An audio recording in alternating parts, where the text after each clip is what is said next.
Hi guys, my name is Forsythe-Crichlow, and this video is an impromptu video.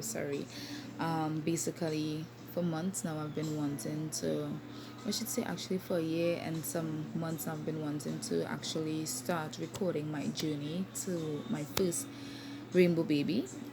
So we're gonna get into that. So basically, this video is my first impromptu video for my YouTube channel. Hi guys. So like I said, my name is Forsythe-Crichlow. Um, I've been married for 4 years now. My husband and I, we've been trying to conceive, I would say, for a while, right? And basically, I want to try to keep this video as short and to the point as possible and just try to get you all caught up on our story. So basically, I would have found out that I had PCOS in probably 2015 or maybe even 2014. And upon finding out, I think initially I didn't really do anything about it. However, after my husband and I got married in 2015, in September 2015, we decided to actively start doing something about my condition. So I would have made an appointment with my gynecologist, and basically, he went through the motions with me, and he would have placed me on metformin or recommended metformin. So I would have taken that for a while, along with taking clomid, which is a fertility drug, and that didn't work for us.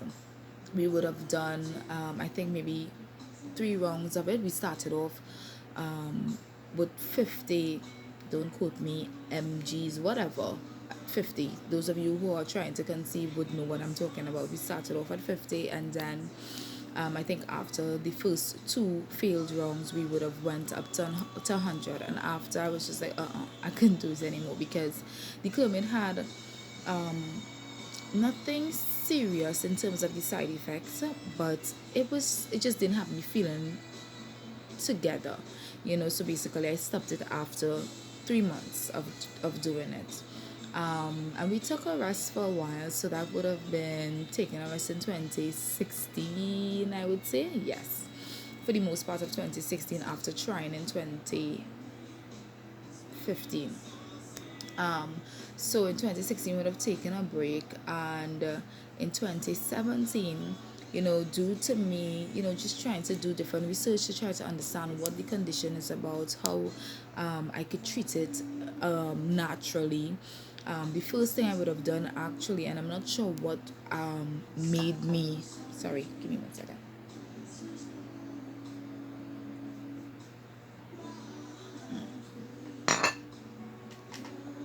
I'm not sure what would have prompted me to do the blood work to see what my blood type was, and to find out if there's any link between my blood type and the condition that I would say I am affected by. So I did get my blood drawn and tested, and I am O positive, and my husband is A. I think he's A. So we would have done that, and I would have done some research, and they did speak about O positive individuals suffering with insulin resistance. And then when I did some further research, I found out that basically with PCOS, one of the things that you are affected by is insulin resistance, and how that impacts you in terms of your hormonal imbalances, in addition to making it very hard for you to lose weight, and also contributing to your weight gain, which is also a negative in terms of it negatively impacts your PCOS. So, after finding that out, I was like, okay, let me see what I can do naturally, because I tend to like to go more along the natural route. So, after doing that research, I would believe in the earlier part of 2017, I would have stumbled upon Vitex or something. I think it's called Chasterberry, or Casterberry is the other name for it. And I started taking it in May of 2017. I want to believe I started taking it in May, because I believe I would have done the research, and I attempted to look for it when I went to the US, and I wasn't able to find it in any of the, well, not I wasn't able to find it, I think I just didn't stumble upon it. So when I came back to Trinidad, I found it, and I purchased a bottle, and I believe the brand I would have used was Nature Valley.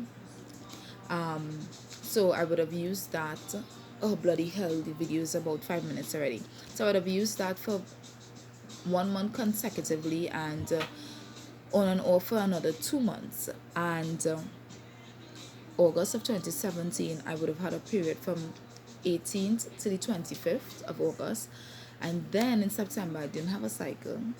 And on the 3rd of October, I found out that I was pregnant. And I only took a test because, you know, some of my friends would have made some comments in terms of how I looked. And I decided to take a test. Not that I was having any symptoms, really. And on the 4th of October, we would have confirmed via our doctor that we were 6 weeks, 6 days pregnant, and all was well for the most part. The only thing is that I had something called a chronic hematoma, which is like a blood clot. And what was somewhat explained to me, if I could remember well, is that the blood clot basically forms sometimes when the sac is trying to implant itself, and they basically would have, well, after me doing my research, that is, I found out that 25% of women, you know, will be affected by that. And what happens is either your body absorbs it, or you pass it out.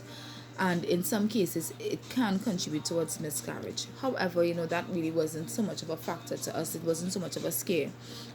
For the most part, my pregnancy went along really fantastic. However, in the late part of December, my water bag broke, kind of like unknown to me, because I mean, this was the first time I'm pregnant. I didn't really know what it was, and I stayed in the hospital for about 2 weeks, where they would have had me on trips, you know, give me medication so that I don't become infected and whatever. So I would have carried my son up until for about 2 weeks. So I was 20 weeks 3 days pregnant when I miscarried. So I had a boy, and it was a really traumatic situation. So I had him on the 18th of January 2018, and that was like an unbelievable experience. Unbelievable. To this day, I am still trying to wrap my mind around that experience. I mean, from having somewhat a very normal pregnancy, and I mean, things being fair to find for the most part, no major complications, no issue. I mean, every time I would have gone to the doctor, my results were always good. Only thing that I had an issue with really is that my blood count was low here and there, but for the most part, it was, you know, it was good enough. So it was like a big shocker. However, after miscarrying, we would have taken a break, obviously, and we resumed trying to conceive, probably like around August, and we were unsuccessful for the entire period of 2018. What I would have done while trying is that I would have started back taking prenatals. I use Pregnant Care, Pregnant Care Max, and I started back taking Vitex. In addition to, I probably would have taken iron tablets off and on. So that was the most of it. But like I said, we were unsuccessful in 2018. What I'm going to do, because I mean, I don't want this video to be too long and drawn out, is that I would post another video in quick succession to catch you up on what happened in 2019. So stay tuned, and please feel free to comment. And like I said, my name is Forsythe-Crichlow, and this is my TTC journey for Rainbow Baby number 1.